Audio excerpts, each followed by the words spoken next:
Good morning, good morning, good morning, good morning. I hope you guys are having a fantastic day. Welcome to Money Talk, guys. And today we're going to have a lot to cover and a lot to talk about. As you know, this week we'll be talking about the wealth formula, and I'll be breaking down the wealth formula in ways that we've never broken them down before. And because it's important that we start learning how to really use the wealth formula in a winning way, right? And we're going to talk about what is the importance, the why factor of using the wealth formula, guys, and what is the ultimate reason to win using the wealth formula. How can we really truly win, right? Because I think one of the biggest problems is that, many of us want to become wealthy, many of us want to become super successful, but we got to have a game winning plan in order to win in the way that we truly want to with using the wealth formula, right? So today, if you never heard of the wealth formula before, I'm just going to give you a breakdown, so write this down. So the wealth formula is pretty much a guide in order to build wealth, and it says money plus time plus or minus rate of return minus inflation minus tax, and that equals wealth. So this week we're going to break down understanding the wealth formula, because it's one thing to know it, but it's another thing to understand it and how to use it, because the wealth formula is such an incredible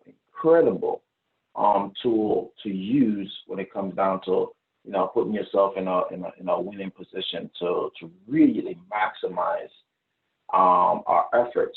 Because you see, we've talked about the financial foundation on Money Talk many times already, and how important it is to learn how to create that financial foundation. So that is like your goal, right? The goal is to have a strong financial foundation, right? Everybody should be aiming or fighting towards, hey, I want to have a strong financial foundation. But the problem is that many of us never got taught a plan. What is the plan? How can we do it? What must we do to achieve it? What step-by-step process can we use to guide us to obtain, right, the wealth that we truly desire? Because it's one thing to put together a foundation, but how can we build wealth up on that foundation? So when we get to the investment portion of the financial foundation, this is where we got to use to build the wealth. So how do we build the wealth without losing money, without paying too much in taxes, with planning with inflation in the back of our mind? So these are things that we're going to break down this week, so that way you have a better understanding about the wealth formula. I know we talked about it before, but it's about understanding it now, right? So if you've been with us quite a while, now we're going to bring some understanding, right? So the first thing on the wealth formula we're going to talk about today is something called money, right? Because many of us got to understand what is money. And, you'll probably hear me say things like money having been money since 1971, right? And we got to understand when I say things like that, because I know that's something that, if you don't understand what I'm saying by this, I'm going to give you some understanding. And the reason why I said money having been money since 1971 is due to the fact that money got taken off the gold standard in 1971.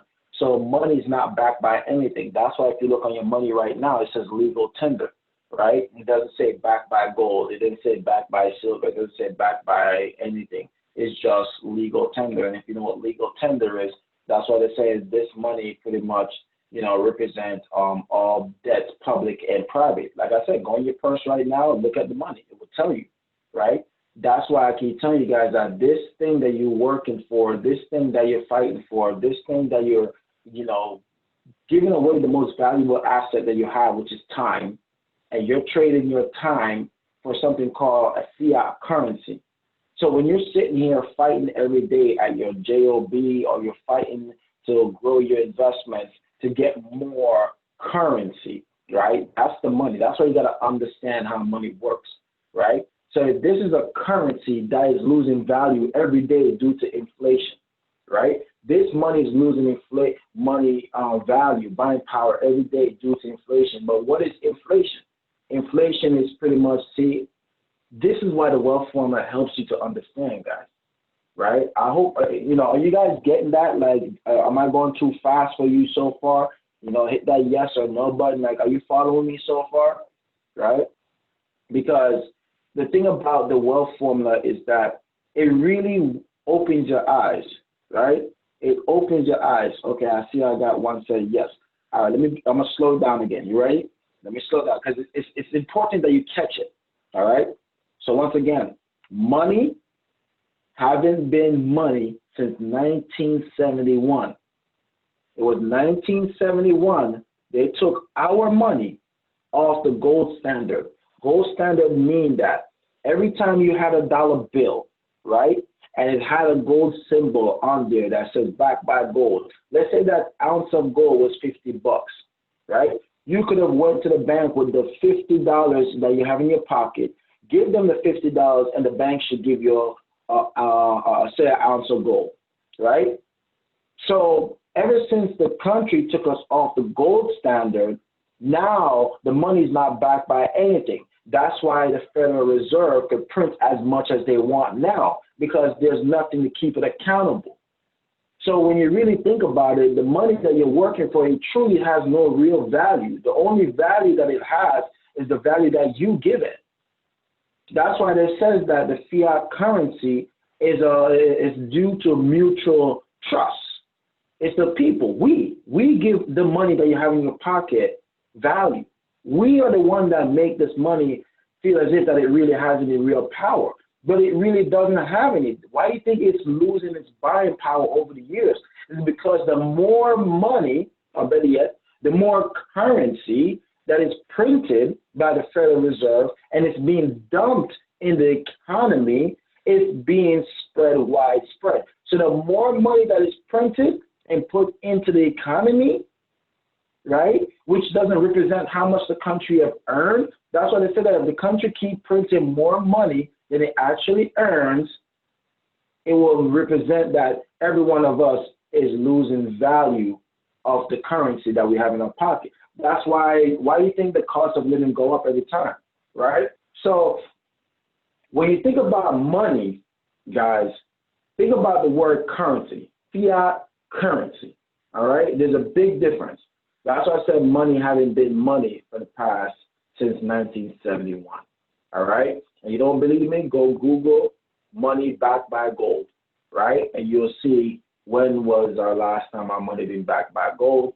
And there was an era where you could have went to the bank and literally trade your money for gold, because the bank was only supposed to be a safe. Listen to me now. See, I'm giving you guys history now.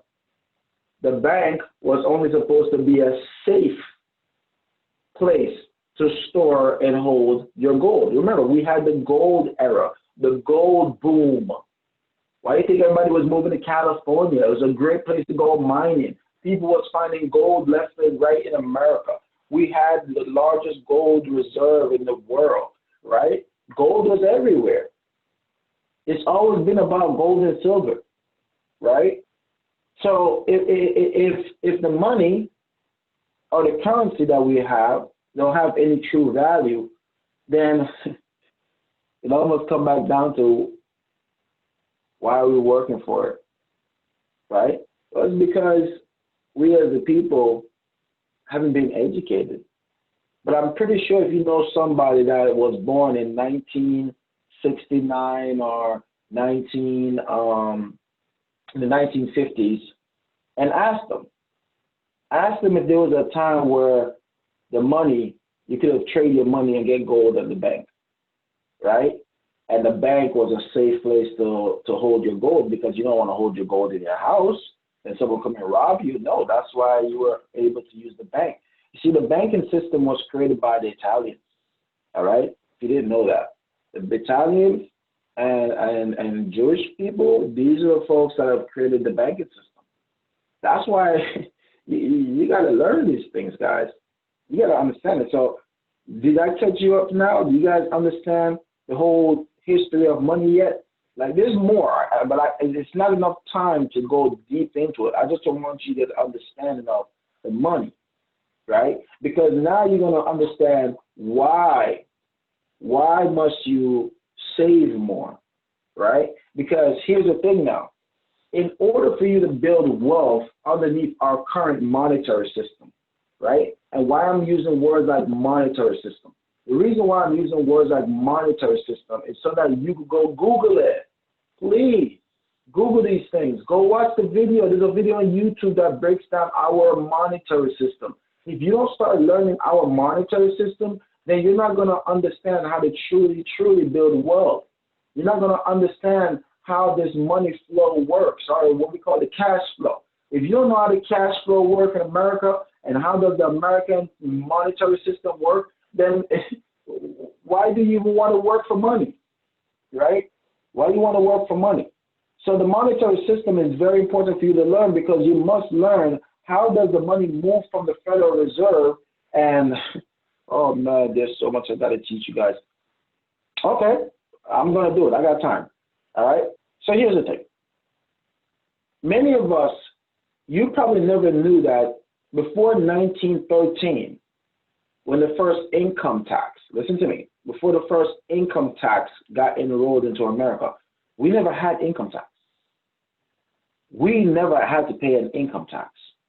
Why do you think the forefathers before us fought for that? Because they said taxation without representation. That's why we went to war against the British. But then something happens, and I'm going to give you that to go do your own homework, certain things you can't just talk about freely. But let's just know that a meeting on the Jekyll Island happened, all right, December 20, if I remember correctly, December 25th, 1910. All right, if you don't know what Jekyll Island is, I'm pretty sure Swan could tell you, right, down there in Atlanta or Georgia. And they had a meeting on Jekyll Island, and from that meeting, the birth of the Federal Reserve was started. So this meeting happened in 1910.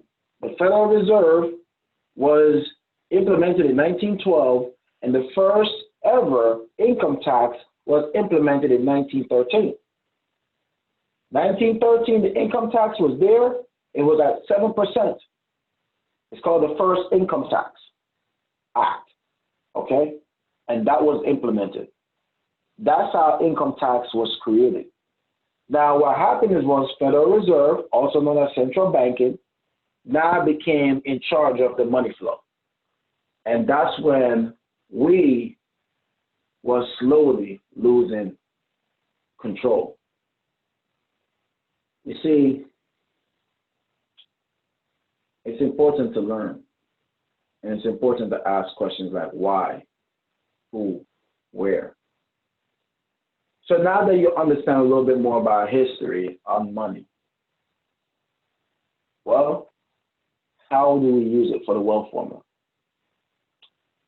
Well, my friends, every time you get paid, you got to learn how to pay yourself first, right? When you get paid, you didn't get paid yet. You didn't get compensated yet. You just got compensated for the time that you traded with your job. You see, many of you think that the paycheck that you got from your job is called your paycheck. Yes, it is a paycheck.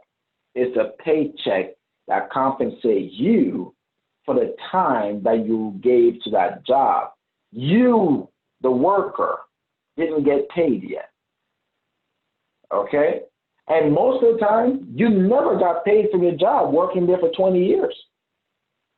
There's a lot of people in this world that have been working at a job for 30 years and they still haven't got paid yet. Or many of you think you're getting paid because you put your money in your 401ks, your pension programs and stuff like that. You think you got paid, right? Because you may be putting aside 5, 10, 15%. You think you got paid, right? But the real truth is it enough? Is it enough that you're putting away? How do you know if it's enough? Do you know your FIN number, right? So that's why you got to take the time to really learn this wealth formula. You see, paying yourself first, it requires you to put aside 5, 10, 15% or more of what you got compensated for your time. So you got to pay yourself first. You got to treat you like a bill. The same way you sit around your dining room table every third of the month or the first of the month or the last of the month to start paying out the mortgage man, the car man, the student loan man, the credit card man. You paying everybody else. When did you say, hey, me got to get paid, man? Right? Right? Everybody turn Jamaican. Say, me got to get paid, man. Right? That's what I want you to say. Me got to get paid, man. Yeah, everybody got paid. I got to get paid. As a matter of fact, I'm getting paid first. So before I pay the cable man, I'm getting paid. Cable man, I don't care. Turn me off this week. Turn me off this month. I'm getting paid. I worked that hard. But let's say that you did pay yourself first. Let's say that you did treat yourself like a bill. You know that most of you, I'm not sure if you guys on the call, but I'm talking about the ones that may be listening to this later on. Most of you do get good pay, you know. You pay yourself really good. But it's just that you pay yourself by spending it. Oh, man, you guys are such great spenders. You don't spend off all your pay. Then you wonder why you're paycheck to paycheck. And then you wonder why retirement looks kind of foggy for you. Then you wonder. You've been spending away your pay for the past 10, 25 years. It doesn't matter. You've been spending away your pay. You haven't saved it. So you started buying all the things you wanted, all the nice shoes, the car, the gadgets, all these things, the lavish birthday parties, oh my God, you've been doing all of this spending. You've been great spenders, right? But what if you were able to pay yourself first, buy only what you need, then guess what? You will have big money. Small changes, guys. But I'm telling you something. You know how many people go out there to the car dealership, set their eye and said, hey, I'm going in there, I'm getting a Honda. No matter what, I'm getting me a Honda or a Toyota. And you walk in the dealership, they say, look at this van, so we can get you in this van. The payment's only $500. And you're looking like, what? That's it? $500. $500. And you add it up and you're like, I could pay that. It's for the bands. Oh man, I can't wait to drive down the street. Jerome might be like, damn boy, you're doing your thing. Bands. You went in there for a Honda and a Toyota and came out with a Benz. And then the Benz need maintenance. The Benz need a tire. The Benz need an oil change. The Benz broke down. Can't afford to change the tires. Can't afford to do an alignment, a tune-up. Now you got to spend. Well, you could have just had your little Honda. Parts are real cheap. Oil change is cheap. Good on gas. But it ain't a Benz, though. You see, many of us started to live these little lifestyle, like Chantal would say, inflation lifestyle, right? You're starting to go at your job, you got to pay, you got to raise, and instead of saving that extra money, you started to buy more things. See, we've been spending away our retirement. We've been spending away our pay, buying things we want and not things we need. That's why they said that you could just save $10 a day. Think about this. Imagine saving $10 a day. And you did that for 30 years. And you were investing the money and saving it. And you got an average return of 8% interest on that money. You would have had $447,000+ today, almost $500,000. What if you were able to save $20 a day? $300, $600 a month. Did that for 30 years. Got an average return of 8% interest on it. You have $894,000+. 30 years from now. You see, guys, when you understand the importance of paying yourself first, then you truly understand the importance of time. And then you will understand how the rate of return play a major role in that. Then you will understand why it's minus inflation and how you plan for that. Then you understand minus taxes when you plan for that and how that equals wealth at the end of that. But the most important part in the wealth formula, guys, it is the money. Because it comes back to the saying where it says, it takes money to make money. You always hear people say that. Have you ever understand it? It takes money to make money. Because many of us only understand how to work for money. Many of us only learn how to work to save money.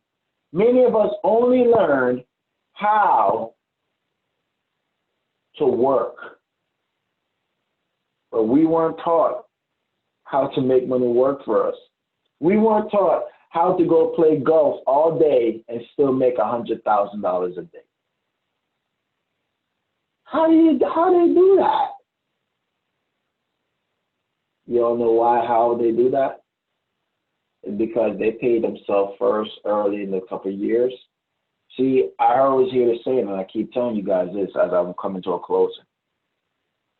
Live a lifestyle now that most people don't want to live. And you will live a lifestyle later that most people can only dream about. Sacrifice the now and live the later. I'm not telling you that you got to eat bread and cheese for all your life. But I'm just telling you that sometimes you can skip a steak. Just for now. Save. Put that money to work. You ever hear the impression where they say live off the interest? You know, how many of you guys are living off your interest? Are you just still living off the principal? There's a difference. There's different levels. And when I learned that there was different levels to this, I started implementing that. I started living a lifestyle that most people don't want to live. So that way I can live a lifestyle that people can only dream about. If most of you guys could ever see the lifestyle I live and how humble I am. But then again, you get to look into things of how I'm setting them up. You'll never believe how they match. Look broke, stay rich. Look rich, and you will go broke. Promise you. I promise you. Look at Warren Buffett. Look at how rich he is. Look how simple he looks. Right? Look at Jay-Z. Look how humble and simple he looks. Look at how wealthy he is. And then you look at other rappers that look like they're super richer than Jay-Z. They're not a billionaire though. Look at Kanye West. Look how simple he looks. They're not the people that look richer than Kanye. But they're still not a Kanye billionaire though. Bill Gates, Elon Musk, Jeff Bezos, Oprah Winfrey. Do you want me to keep going? And there's people out there that will look richer than them. They're not no billionaire though. The list can keep going, guys. So you got to learn something from the wealthy. And if it's one thing they teach me, look broke. Stay rich. Look rich, and you will guarantee to go broke. All right? I'll give you a book that you should read. I will highly recommend you guys to go out there and get the book called The Millionaire Next Door. Read that book. Once I read that book, I learned. Oh, I know where the rich people are at. And I realized it's not the ones that drive the Rolls Royce sometimes. It's not the ones that live in the big mansions. Your mind be wide open once you learn. All right, so thank you guys for tuning in this morning. Like I said, tomorrow we're going to be talking about time and rate of return. So don't miss tomorrow's Money Talk. It's going to be an incredible one, right? So thank you for tuning in as always. Remember, you're one decision away from changing your future for the better. So always remember the choice is yours. My name is Keyon Corniffe, also known as Mr. Finance, and thank you guys for tuning in. And until next time, I'll see you guys tomorrow.